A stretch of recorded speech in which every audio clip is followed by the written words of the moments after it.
tough loss down in San Antonio this past weekend. Thought the players played very, very hard. Thought we were ready to play. Thought we came out with a lot of energy. Came out and did some really good things there, especially offensively early in the ball game. And against a very, very good team, kind of had a back and forth ball game for much of the day. And, you look back at it, just really pleased with the effort of the players. Thought, the 4 explosive plays we gave up defensively were obviously ones that we have not been giving up, and the ones that we should make the play, and those were big. I thought that just a few plays here or there. We had 2 trips deep in UTSA territory that we came away with no points, and you got to convert those into points against a quality opponent. But our guys gave us a chance to win. We weren't able to get that done, but I think we faced a very good opponent, and they've got a lot left of the season to play for. So the kids are excited about the matchup this week. They were fantastic on Sunday. Very motivated. Glad to be back at home in Dowdy Ficklin Stadium. Obviously a challenging opponent in a 7-1 Tulane, ranked in the top 25. Veteran quarterback Michael Pratt. Veteran defense, veteran offense, quality football team we're facing. So the guys are excited about the matchup. Looking forward to game day. Looking forward to getting back out on the field today to have a solid Tuesday in preparation to play very, very well this weekend. So, questions?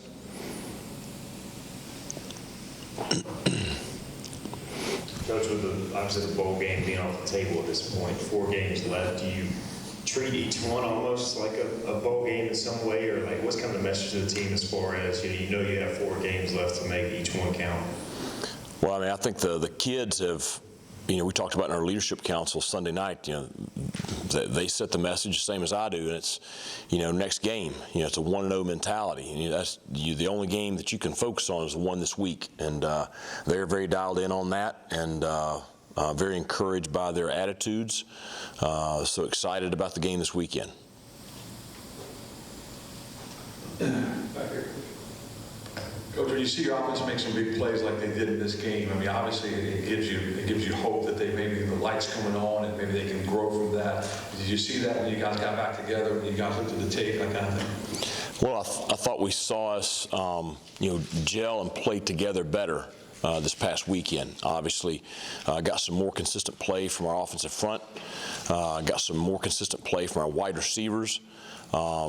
Thought the quarterback play was more consistent and improved this weekend. So I think the combination of all those factors resulted in a better performance. And obviously, that's what we all desire. A couple of guys, hey, that's the guy I've been waiting on. And they have too. So I think that the positive result is that should give those guys some confidence, and want to really build on that going into this weekend.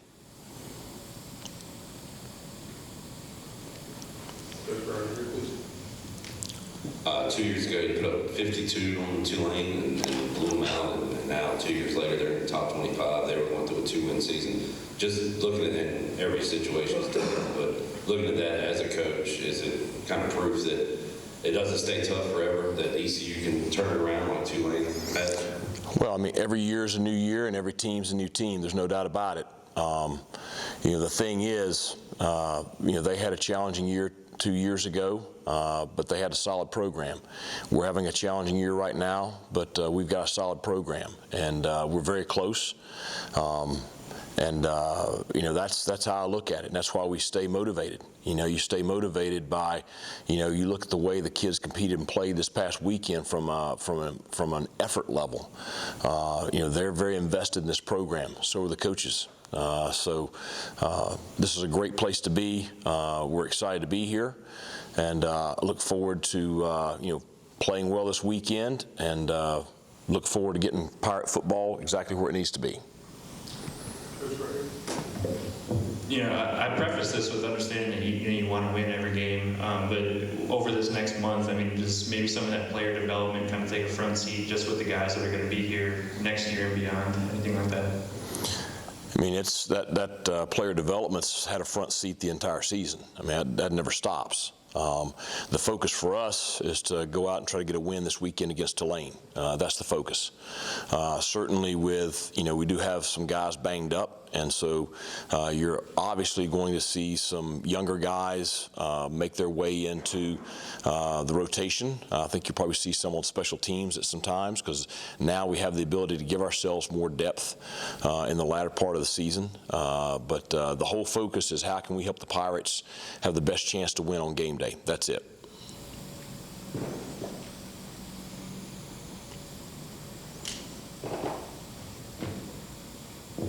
Coach, this may be more of a end-of-year question, but with you guys going through what you're going through right now, do you feel like it could be something to open fans' eyes to the NIL, just how much college football is changing, and just kind of the need to invest in that standpoint, because there are other teams in the league that have invested, and some of that maybe shows at times as well. Well, I think that the landscape of college football has changed drastically in the last 2 years.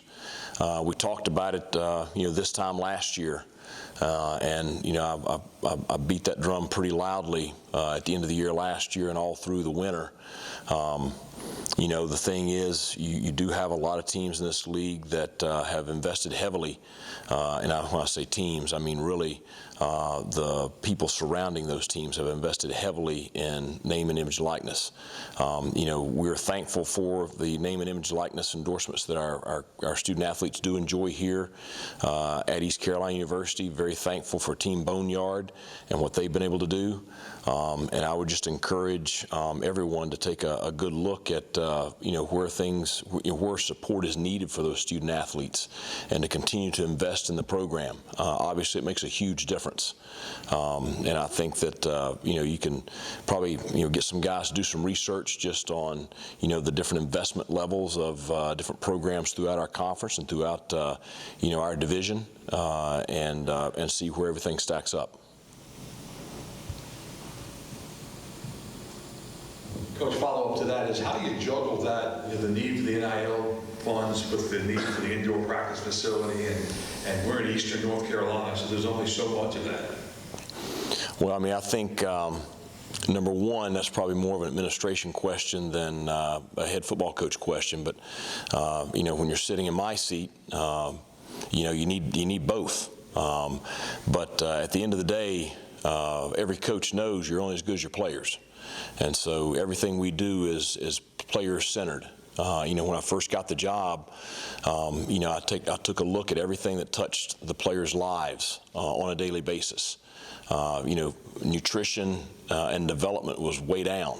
And so we have pushed to invest heavily in training table, a full-time nutritionist, her staff, fueling stations in the ward and in the weight room, and we've been able to establish that, and we can see the difference that it made since 2019 in our roster, in their development physically. So everything for me centers around how can we support the student athletes. And so when asked that question, I would say everything starts with name and image likeness.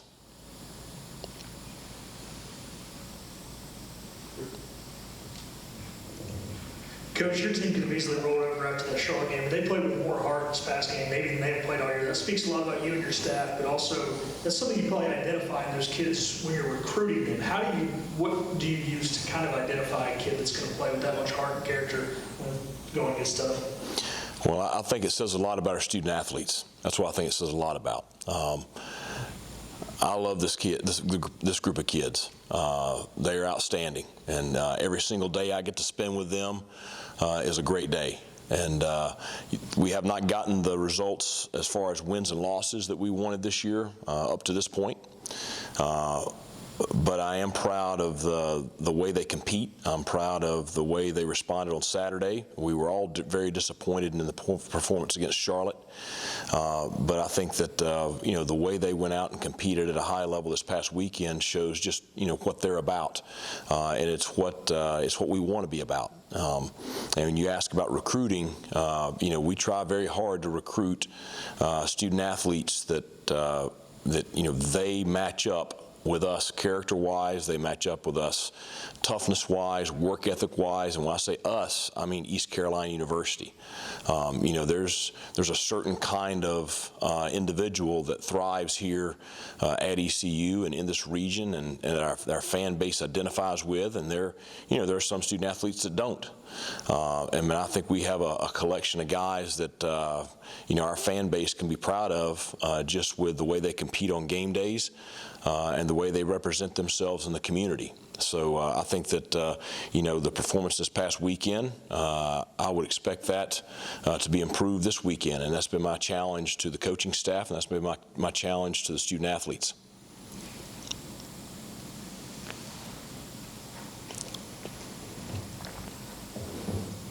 Coach, it was a really hard-fought, tough game last year. Yep. At Tulane. What did you learn about their defense and also about Michael Pratt as you get ready to face them this week? Well, I think we've known who Michael Pratt is since 2020, and he's one of the top quarterbacks in the country. And I told him this summer that I was disappointed to see him returning. So he's a challenge. He is very composed. He's a great leader. He is a guy that makes great decisions in the pocket.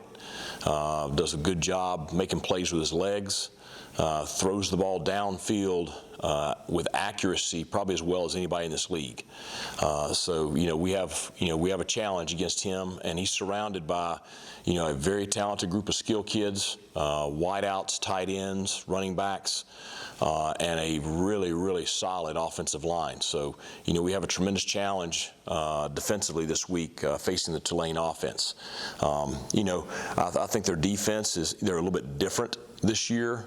There's still some similarities to last year, but they have a new coordinator who we've known for a long time, and he's a top-notch coordinator. And so they're doing a few things a little bit different, but still, when I look at them, and I can say this really about all three phases, you don't see weaknesses. You see a very solid football team. You see a solid defense. They're going to make you work for what you get, and so that's the challenge for us. But you're facing 7-1 football team with their lone loss being to Ole Miss, and that was a close loss. You're facing one of the best teams in the country. So the challenge is that, and I'll say this: our players are really excited about that challenge. I think that probably gives them a little extra motivation this weekend, and I should see that in practice this week. Do you have a question? Coach, we saw JV's Bond this last week. Just an update on his status and the overall health of the team going forward. I know a couple guys have been confirmed out for the season. Well, we're week 10, so there's bumps and bruises, no doubt. It's just the way it goes with this sport. Javius will practice today, so we'll see how he goes throughout the week. We've been cautious with bringing him back too quick, just because you don't want a relapse there with a hamstring strain. So we'll see how he does throughout the week as far as his availability for Saturday. Coach Jeremy Lewis, he just had a really solid season. We maybe haven't talked about him enough, and just has gotten better each year as a senior. What type of season you feel he's putting together? Well, he and I talked Sunday evening, and I just told him I think he's playing the best ball of his career right now. And you look at him last year; he's a really good player last year, but I mean, really now he's playing with confidence. He's playing with a guy that when you watch him, hey, that's an experienced football player. He's a smart football player. He sees things naturally and plays naturally. Has a great motor, great intensity. He's playing all over the place for us, and that's by design. So he's having a great senior season. My only cautions to him, and I've told him this, is just don't try to do too much. Make sure you stay within, the parameters of the scheme, because when he has got himself in trouble this year is when he tries to make plays that aren't his to make, and most times that results in a big play for the offense. And I thought he did a better job of that last weekend. And so he's having the kind of senior year you had hoped he would have, and I know he's excited for this week to continue to build on that. Anything else? Coach, saw a lot of different receivers than we have seen over the season, and just different combinations. Is that something you went back and kind of saw the film earlier in the year and saw some guys who needed some opportunities, and just, is that something you're looking to do this week as well? Well, I think the guys have been getting those opportunities. If you look at targets and plays, the difference was we were making the plays this past weekend, so it was great to see. It was great to see, Jalen have the production he had. It was great to see Chase have the production he has. Great to see Jari have the production he had. DeCirio in his first college start, I thought he was very solid. Now he's got some things he can really improve on and some plays he left out there. But he's a young guy getting his first crack at everything. So it's great to have Gerald Green back from injury, and you saw the impact that he made. So I think some of the guys you saw make impacts this past weekend. It's just them really making plays and gaining confidence from making plays. And again, much like a lot we've talked about today, we want them to build on that and improve on that this weekend. Anything else? Thank you, Coach. All right, thanks a lot.